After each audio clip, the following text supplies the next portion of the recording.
I'm Joan of Arc. I was born into a peasant family in a very difficult context for France in the middle of the 100 Years' War. Convinced that I was led by God and lacking in military education, I was able to lead my king's army to a decisive victory which basically avoided a conquest of France by the English. However, I was captured the following year and sentenced to the stake as a heretic.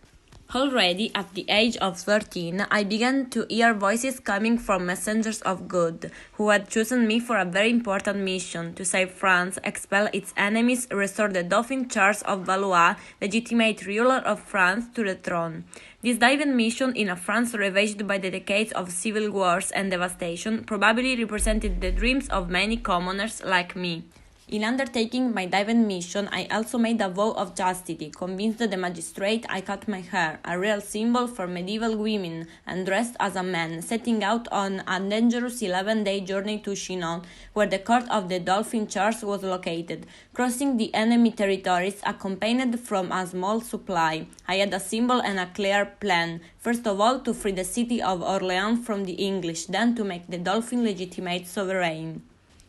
In March 1429, brandishing a white banner, the color of purity, I left for Orleans with the army that was supposed to help the city. I was not given any leadership role, and my role was initially symbolic. The Dauphin aimed to exploit the stronghold I had on the people and on the soldiers.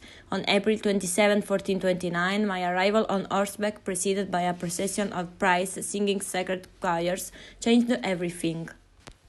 The army, which also brought food to the defenders, managed to enter through the Bourgogne gate on the east side of the walls.